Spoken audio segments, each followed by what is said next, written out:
𝐸 and welcome to our nail art class. So today we're going to demonstrate this design right here, and everything that I use is at www.𝐸𝐴.shop. Now let's get ready. So for this porcelain inspired design, I am going to first start out with a milky background. Then I am going to go ahead and make this smile line right here where it's 3D and chrome at the same time. Then I'm gonna go ahead and make the tip last. And the tip is not a flat design, it's textury, using white texture gel right here to add texture into it. Then top it with stained glass gel. So if I rub through it, you can hear noise that is made. Hear it? So everything about this design are 3D or embossed. Nothing about this is flat. So we're gonna first start out with milky. So this is my milky gel colors. And one thing that I don't like about natural gel back in the old day is it makes streak. When I paint on a nail, it's very streaky. And that problem are very common with natural looking gels. So I have this milky make to where it's very easy for you to apply. There is absolutely no streak when you apply using milky, and that is what I love about these gels. So I'm gonna go ahead and cure this for 60 seconds. Then I am going to go ahead and use Teflon matte right onto milky. And one thing special about the Teflon matte is that it doesn't stick to chrome powder. So it's isolate chrome. And remember that all matte will stick to chrome.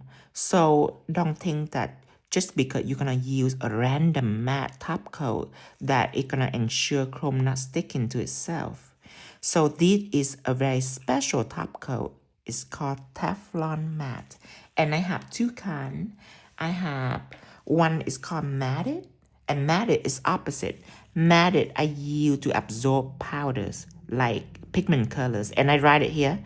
I write stick to pigment when cure for 5 to 10 seconds. So this matte absorb, where this matte is resist.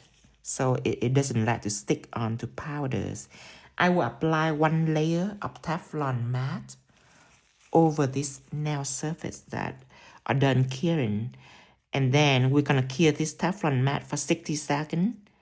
All of my gel product cure for 60 seconds. Okay, go ahead and cure this. So while it's curing, we are going to talk about this beautiful element right here. I absolutely love this because it's 3D, it's voluminous, it's chrome. I love everything about it. So we are going to use clear clay dough. Clay dough is like Play-Doh. And I absolutely love the name clay dough. I think it's brilliant. One thing that I love about this clay dough is that it's non-stick. It's fabulous. People problem when they use 3D gel is that it will stick to their fingers. So this is one thing that I absolutely love about clay doughs is that it's non-stick. Now, one thing that I have to warn you is that you don't want to have acetone or alcohol on your glove, because what they do is they will melt the surface of clay dough, and it can be good or bad, because sometimes people love to use alcohol to smooth over the surface to make it smooth, and what it did is that it will melt the surface so it's all nice and smooth. If you use your fingers to scoop this, you're gonna have like fingerprint on this, and alcohol can smooth that out. But you see, if you have some that are sticking onto your glove, then what it does is that it will start melting the surface of this little bead right here, and that will cause it to stick onto your glove very easily. So you don't want that. Stay away from alcohol or acetone on your glove. Just a clean gloves. Now, I am going to roll it out into a noodle.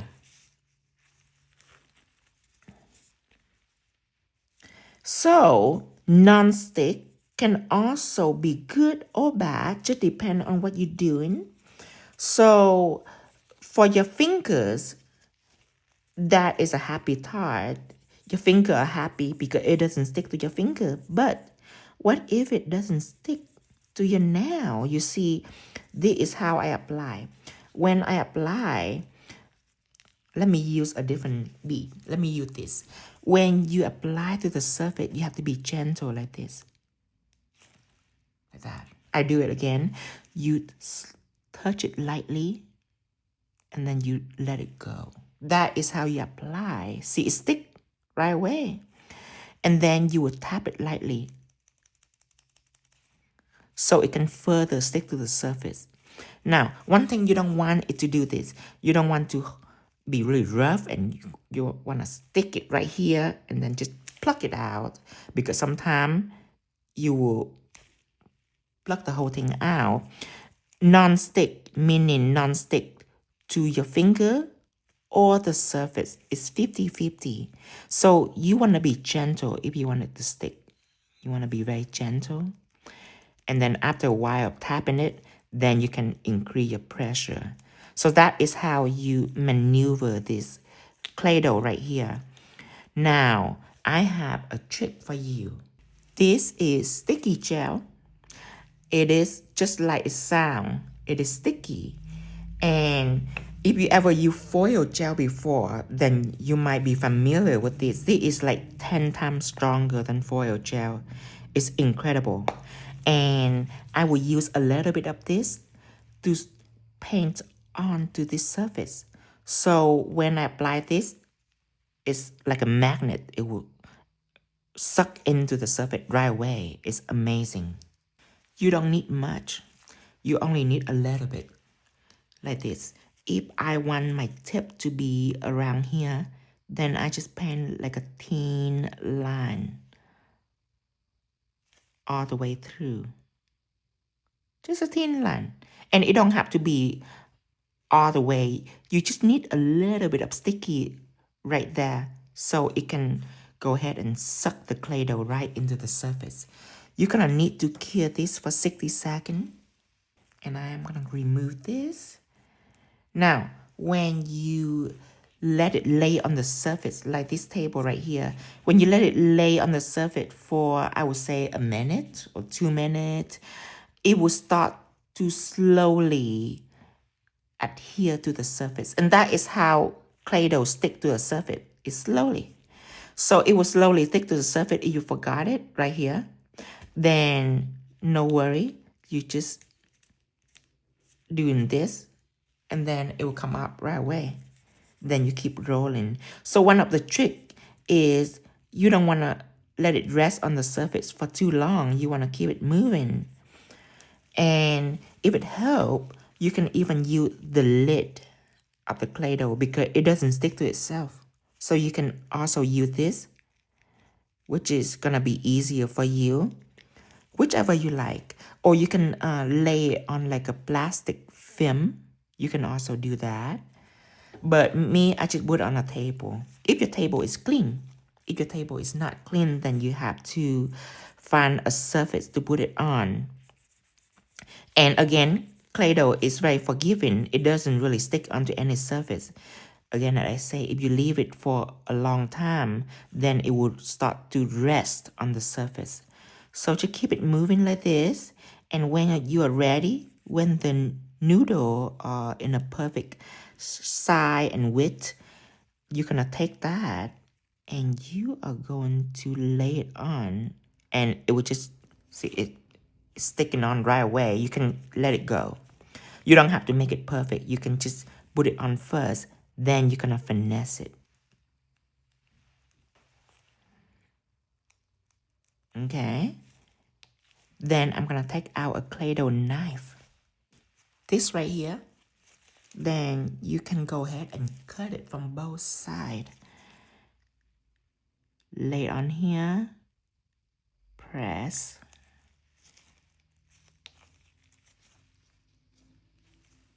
lay it over here, press. Do it again on this side to make it neater. There you go. Then feel free to finesse it even further. You can use your glove fingers. Okay, I feel very comfortable using my glove. I feel like I can feel more in my hand than if I use tools. But you can also use this. It's called a silicone tool. You can use that. I have a little pigment right here, but I don't want to use acetone or alcohol to remove it because it's gonna be sticky. Unless you use alcohol or acetone and then like an hour later, when it's completely evaporate, then you'll be fine. And you can push it with a silicone tool. You can do that too, up to you. You can use all sort of tool to maneuver this. But one thing we know is that Teflon mat right here are in the background. So when we chrome, we're gonna chrome this. And everything around it gonna be completely chrome free because of Teflon mat. So when you are happy with this, you wanna cure this for 60 seconds. But I recommend you, if you were to work on more than one fingers, I recommend you go ahead and do the second fingers and let this rest a little bit. The longer it rests, the more it will adhere to the surface. But if you have to cure right now, it's fine. Because one thing about clay dough is that we always top coat it. We always top coat it to adhere it to the background. So you don't worry there. But I just recommend you to take your time if you have other fingers to work on. That will be a wiser choice. It's help the design to be more effective in its functionality, because I want it to be very stable on your client fingers. So whenever you have to, whenever you can wait a little bit, then wait a little bit. It's good for your design. So cure this for 60 seconds now. The chrome that we're gonna use is bronze chrome. It's not gold, but it's just as beautiful as gold. A lot of people, when they look at this, they think that it's gold. Well, it could be like an antique gold, but I named this chrome bronze. Bronze is warmer than a gold. For you to apply chrome on any surface, okay, because chrome will stick on any surface. That doesn't mean that it will be shiny. If it stick on a mat, then it will be like glittery. If it stick on like a polished layer, like a sticky inhibition layer, then it will be glittery also. So in order for it to be shiny, you need a gel that built for chrome. The most common is chrome base, but it's clear. I don't recommend you to use anything that are clear. So you can either use an art gels. Art gel have colors, and art gel can stick onto chrome. So you can use this. This is a gel paint, or you can use a gel polish. Now remember that all gel polish will stick to chrome, but it's gonna be very unattractive and glittery. Okay, in order for you to use a gel polish that's gonna make chrome shiny, that gel polish have to build for chrome. And I'm using Shadow. Shadow is a gel polish. It stick onto chrome also. A lot of people, when they see me use a black gel, they just automatically think that as long as they have a black gel, then chrome gonna stick on it nicely. And I want to warn you that that gel have to be built for chrome. It have to be chrome ready. So you can use either or. This gonna be slightly heavier. This gonna be thinner. So I feel like today I want to use Shadow, just to let you see. A lot of people are familiar with this. because you can just draw our design and rub chrome on. But let's take our palette and put our shadow.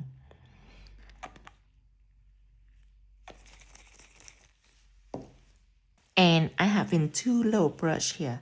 One is 10mm and one is an embossed brush. They both equal length, just different in the build.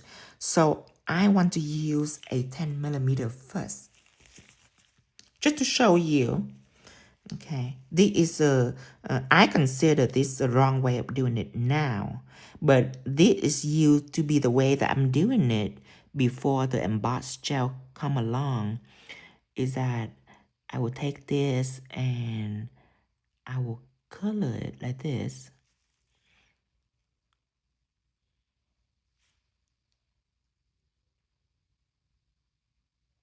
And you have to make sure that it go all the way to the bottom, but not touching the bottom. So if you're not confident about your polishing skill, art gel will be a better option because it's more stable. Shadow, you just don't use a lot. If you use a lot, and it's gonna be all drippy, and it might drip down here because it's a polish. So you just see me using 10mm. It's pretty decent. It's not the wrong way, but I have a much better way now. Emboss brush. Emboss brush have a different body. Look at this. It's already almost done. Just in just like couple of strokes.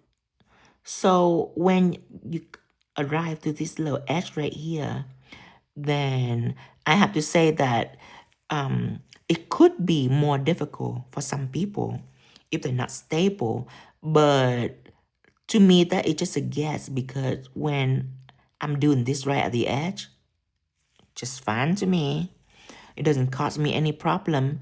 But I do aware that for some beginner, they might not maneuver detail very well. So if that is the case, then the 10mm will be safer for you because it's thinner.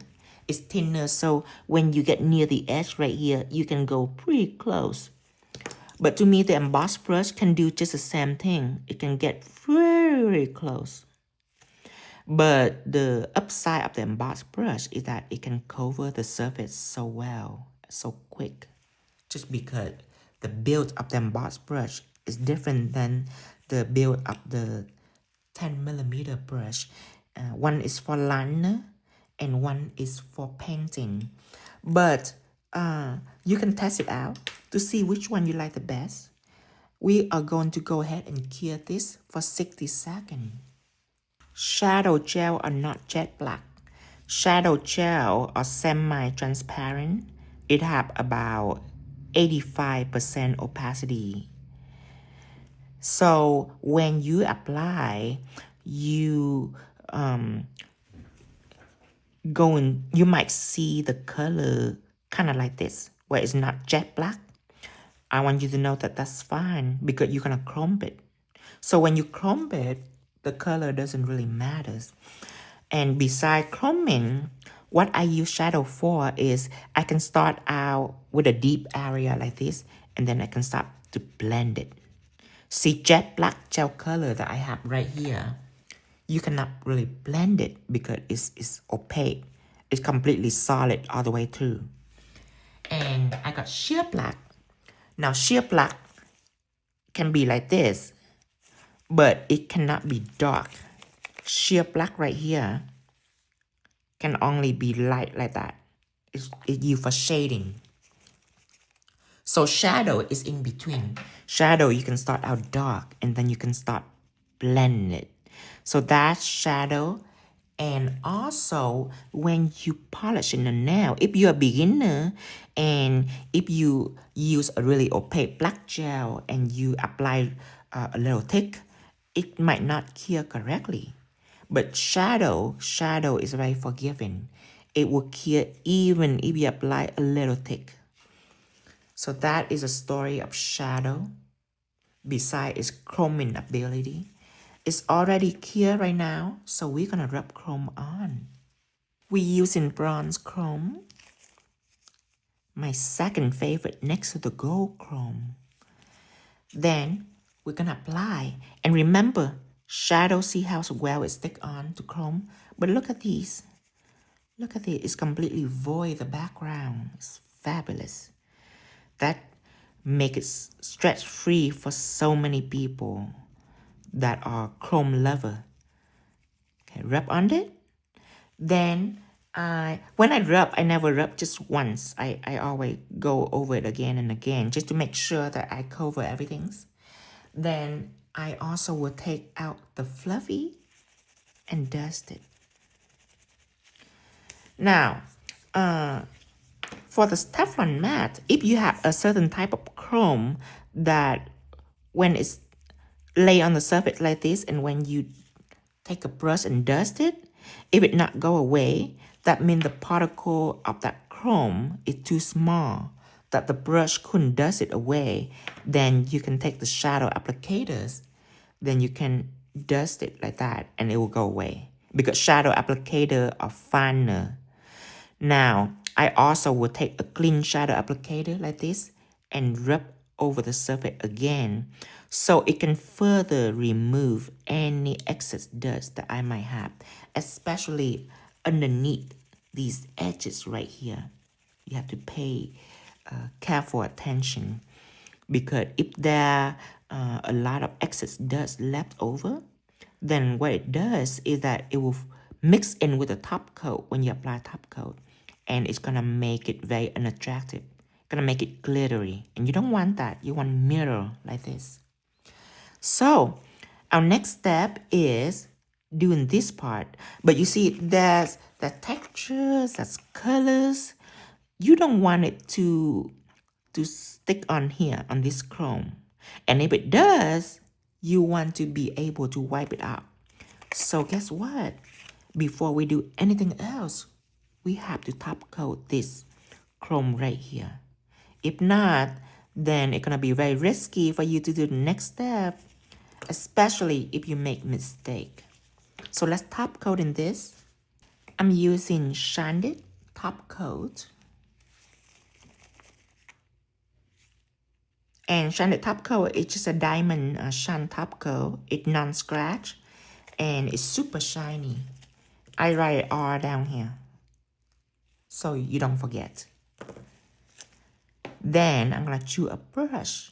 Emboss brush will be fine, but coloring brush is much better. It's like the emboss brush, but it's shorter. And I love to use this for top coat, you guys. Let me do it this way.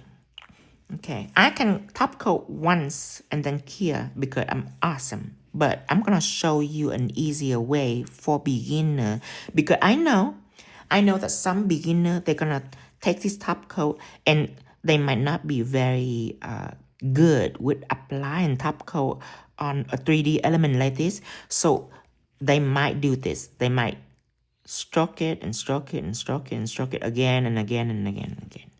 And that is not healthy for chrome. You don't want to take something wet and keep stroking it over and over and over on top of chrome because if you do that, it might bleed the chrome if you stroke it long enough. So one of my tricks for beginner is you take top coat and you apply like this. 1, 2 over the top, and then you cure it for 60 seconds.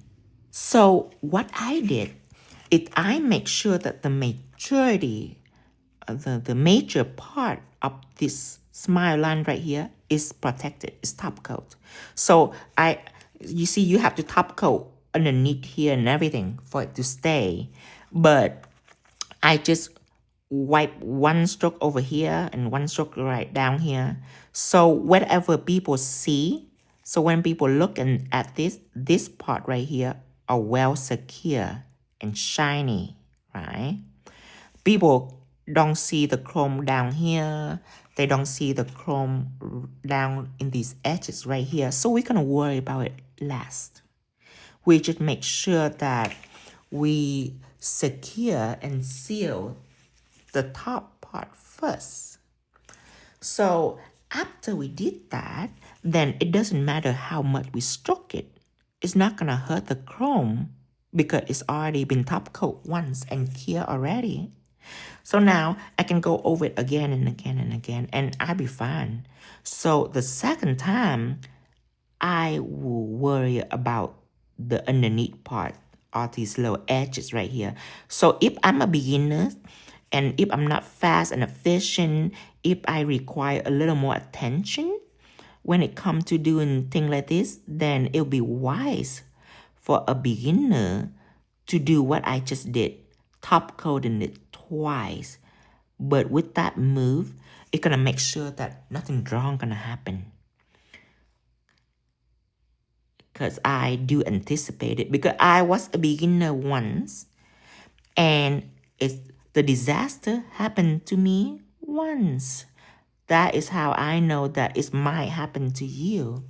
So if that is the case, if you secure this and it start to get glittery on you, then just go ahead and top the surface once or twice and clear that. Then you can go ahead and do it the second time and pay more attention to all these little details, because you have to make sure that everything is top coated. Because if there even a little bit of this is not top coat, then it might chip on you. You don't want that. Make sure everything is well top coat. Clear this. Now I am safe. We're gonna do the next step. So this is white texture gels. I'm gonna take it out, and I'm gonna put a little bit out. Now, if you open it and you see it like this, okay, I know some people, if you don't learn from me, if you just learn from those 1 minute video really fast, you might not know what texture gel do. So I'm gonna explain it for you, because this gel is non-cell level. Non-cell level means it don't blend back together. It's not smooth. So I use it for this emboss design right here. Emboss meaning a little thicker. Since the typical gel, you cannot apply thick or else it will chip on you. So this gel can apply a little thicker. And if you apply on the surface like this, and if you want to take like a tour and carve over it, the line that you carve will stay there. It's not going to blend back. And most gel polish or gel paint, when you carve through it, it's blend all back together because it's cell level. Remember, this gel is not. So if you're looking to do like a French tip, or you're looking to paint like a heart shape, then this is not the gel for you. You're looking for art gels. Art gel is a painting gel. Remember that. And I write it down. Line work, detail, drawing, and painting. So if you're looking for painting and drawing and making art, you're looking for an art gel. Now, if you're looking for a texture, if you're looking to make a texture design, then you're looking for texture gel. Remember the difference. So I am gonna use these texture gels, and I am gonna do fun little pattern and details onto the tips. I can use a 10mm liner for this, but I feel like the 7mm detail will be more fitted for this design. I'm gonna take it out. I'm gonna start drawing. So my brush, I am pressing it and rocking it from side to saturate my gels. And then I'm gonna stroke it out to make it nice and slim. So that is how you prep your brush. So the gel can be inside your brush too, not just coated from the outside. Now, these are the secure. You're safe now. So we're gonna make a pattern. It doesn't matter what you do. It's porcelain inspired, so on porcelain, you can either see flower or dragon or feathers. It can be whatever. The design right here, that I called it a Baroque pattern. That's the type of nail art design that I do. It's called Baroque. But you can do whatever. It doesn't matter. Okay, now I'm gonna try my best to make it symmetrical. Okay. And how you make it symmetrical is just to go slow on the second part. The first part can be whatever, but the second part needs to be slow. Then I'm gonna draw a leaf shape right down here. Pressure is very important. Remember, if you apply a lot of pressure, it's gonna be thicker than if you apply light pressure, then it's gonna be thinner. Light pressure is basically just barely using the tip of your brush to glide through a design. More pressure meaning you press the brush into the surface, then it's gonna be thicker for you. Common sense. Then I'm gonna go ahead and add 2 more little details right down here next to it. Just like this, right here. And try not to let it touch the gels. If it touch, it's not going to blend because this gel is not blending, but it's gonna touch. And when it touch, it's not gonna be there's not gonna be a separation between the 2 designs, and you don't want that. So try not to let it touch. But if it touches, you'll be just fine. I'll show you what to do. See 2 of the design right here touching the top part. Okay, I'm gonna keep on going. Gonna do like a leaf shape. Okay, then you can either use a X-Acto knife or you can use this part right here, whichever you like. I'm gonna use a knife because it's thinner, and you can just cut it right through. Isn't that awesome? You cut it right through. Then it will return a separation for you. Or you can cure this. 60-second cure.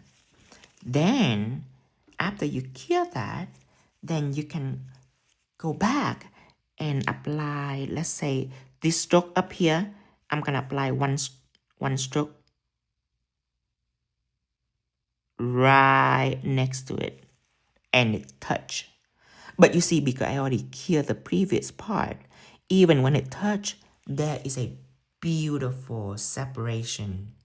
See that? Because it touch, they touch each other's. But because this one is already dry, then this one is just laying next to it or on top of it, but it's not gonna like fuse into it, if that makes sense. But if they both wet, then of course they're gonna fuse into it. It's not gonna spread out and be all gloppy like a typical gels, but it's still what I consider unattractive. So that is several ways. That is a couple of ways for you. You either, if it touch, you either can just carve it out, or you can cure a little bit. If you know that it's gonna touch, you can cure a little bit and apply the next detail right on top of it. That's one of my moves to make a design so beautiful, is by doing that. It's confused people because they would think that I using a mold or some kind of sticker or whatever I use, because in their mind it's almost impossible for you to paint like that. But with the help of a very special gels, you can absolutely do that. You can make all kind of texture that look like AI to some people. And that is just add more value to your design. You can charge more. Right here, just a little detail. Right here, just a little detail. Just fill it up. Fill it up with detail. It's all freestyle. I can even add a little more right down here. Be creative with your pattern. And remember, it doesn't really matter what you draw, because what makes this special is not the design. What makes it special is the texture and the colors. Go ahead and cure this. It will be 60-second cure. Then I'm using stained glass gel. So stained glass gels are very pigmented, like a polish. See, it's very pigmented. But what stained glass gel is that it's also 100% see-through like glass. That's why I call it stained glass gel. Used to do stained glass design. So after we curing this, then what we're gonna do is we're gonna take stained glass and we're gonna apply on the design. Okay. Now with the brush inside the bottle here, it's really big, so I'm not gonna go near the edge. I'm just gonna do this like that, and then I will use like an art brush, like the coloring brush or the emboss brush. I like the coloring better with this part. So I'm gonna take some gel that are already on the surface and I'm gonna give it some extra attention. Why am I not using a detail brush? Yeah, you can use a detail brush, but you see the detail brush might get into this area really good, but what it is that it's very thin for details. So when it comes to liquidy gel like this, it might take you longer if you use a detail brush. So I suggest using the coloring brush because the build of the coloring brush, it helps hold a lot of gels. So now it's already nice and neat up here. You can either cure like this if this is what you're into, or you can take maybe the same brush on the bottle, but don't take any gel out. Try to scrape up excess gels. And what you do is you're gonna take this clean brush and stroke over it. And what you're doing is you're removing excess gels. Okay? Just like this. So behind this, it's gonna be darker, especially around the edges of this embossed design. It's gonna be even darker. See, background is dark, but it's also, but near the edge is really, really dark, and then appears light. It's gonna give you this amazing porcelain effect. It's so cool. And if you were to use a regular gel like art gels, I mean, it's not regular, but if you don't use a texture gel, if you use a painting gel, then when you apply stained glass gel on, everything will be green. Everything will be one color because everything will be flat. But these are not flat. So it gives you this amazing porcelain effect. You don't have to do much. That's it, you're done. See how beautiful it is? It has so many layers and dimension into it. You can now cure. Right here, I use a noodle to make a butterfly wings patterns. And then I just try your best. And you can even make like a leaf pattern or a feather pattern, whatever you're into. And then I just fill up the detail in here, just random little details. And then for this, I don't use the big brush because this is a tips. Okay, I just stroke it down. But this is a wing, so all sides have chrome in it. So I have to use the coloring brush all the way through. Just start filling it in. Fill in the middle part first, so that the gel is not dripping everywhere. Then you can slowly, from the middle, can work out on the edge right here and fill it up. Be creative with your design because this is a pattern. I call it a porcelain pattern. So this is a pattern. You can take this pattern and you can make as much design as possible. Let's take matted now and apply. You can apply shine. You can do shine. You can even do this. You can even take, if you don't want to apply matte, because I apply matte onto the design. You can apply shine top coat, or you can take acetone or alcohol and you can remove the inhibition layer of these gels. Okay. And it be all nice and shiny for you. You can do that too. In fact, you already see what it looked like matte. Okay. Matte, I basically just apply on the tips and then use the curling brush to slowly work it in so it doesn't get onto the shine part right here. But if you want to just wipe it up and call it good, you can do that too. You can do that too. And the reason why, because top coat, if you don't wipe it up, you apply top coat, then you still get a beautiful effect, but it might flood your texture if you are sloppy. If you put too much top coat, then it might flood your texture. So you already see what it look like when I wipe it. It look like this. Isn't that beautiful? So now I'm gonna put matte on, just to show you everything.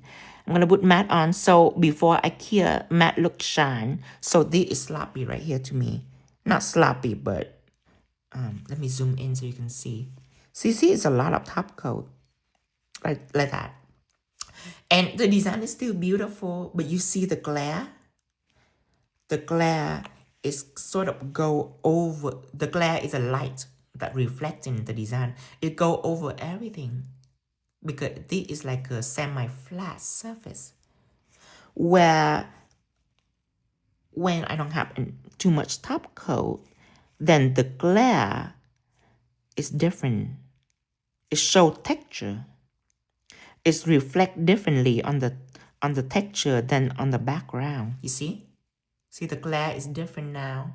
So when you apply, if you apply top coat, try to be careful.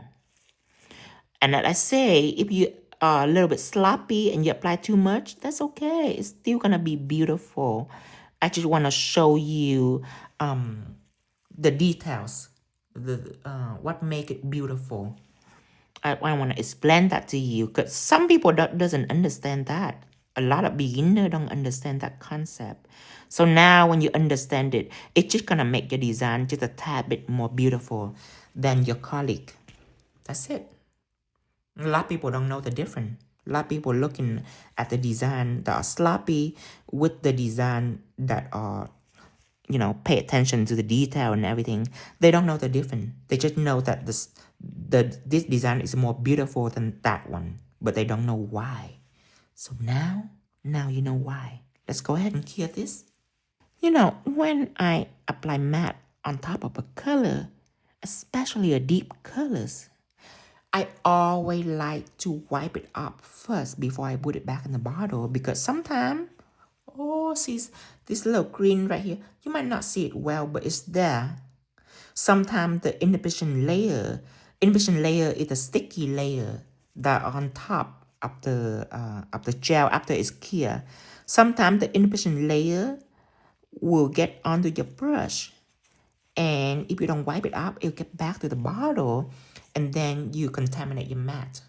You don't want to do that. And if you are really paranoid, then you can put some acetone on your paper towel and then wipe it up with acetone to make it even cleaner. If you're really paranoid. I'm really paranoid back in the old day, because I only have one bottle of top coat, of matte top coat, so I'm very paranoid. But now I have endless supply of matte top coat, so I'm less paranoid now. But I want to show you that, because it's very important.